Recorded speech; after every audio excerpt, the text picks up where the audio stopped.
not that destructive. Its effects are cancerous to society as we know it. But do you really know what urban sprawl means? Let's take a dive into an explanation on the internet.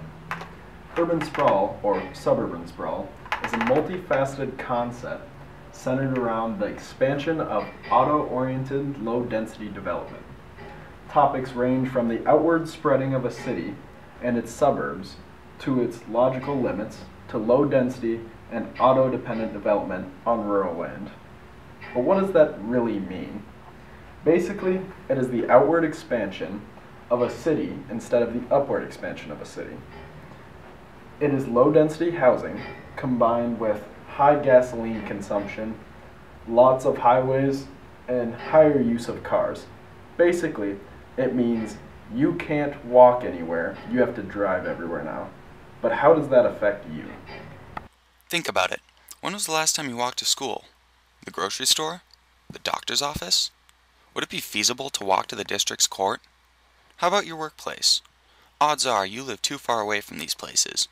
We as a country are building cities around 55 miles an hour, rather than 3. This basically means that the city was built around the automobile, forcing our reliability on fossil fuels. And you don't have much of a choice but to drive to where you want to go. This affects you because it is your future at hand. If urban sprawl were left alone, we would run out of natural resources. Is there going to be anything left over for your generation and for generations to come?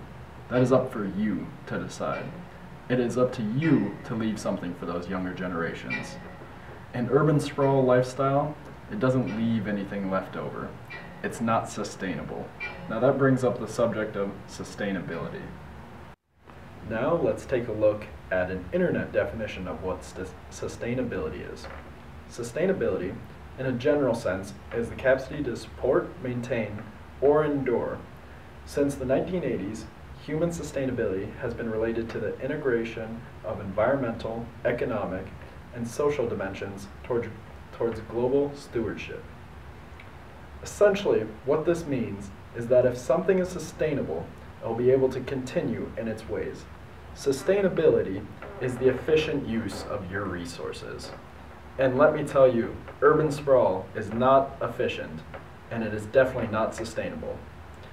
If we do not change our ways, we will not be able to continue. Urban sprawl makes us use a lot more of our resources than we have to. We're building more homes than are needed, more roads so people can live farther away from the city centers, and we consume a lot more fuel than needed. If our sprawling tendencies do not change, soon we'll be in trouble, folks. Now that you have a definition of urban sprawl and sustainability, let's take a look at a few cities that do and do not show signs of urban sprawl. What do cities like Chicago, Illinois, Los Angeles, California, New York City, and Melbourne, Australia all have in common? They all have single-use zoning, low-density housing, and car-dependent communities. These are all signs of urban sprawl, folks. There are some of the largest cities in the world, but not only large cities are being affected by this, small towns are too. Some small towns only exist because of urban sprawl. Small towns all around the country are popping up outside of larger cities and along highways because of urban sprawl. Some towns are too small to fight it, and large corporations come into towns and put the small local businesses out of business. This is hurting everyone in the community. This is not a good thing, and if you do nothing to stop urban sprawl, it will continue to do this. It is up to you and your younger generations to come to stop urban sprawl.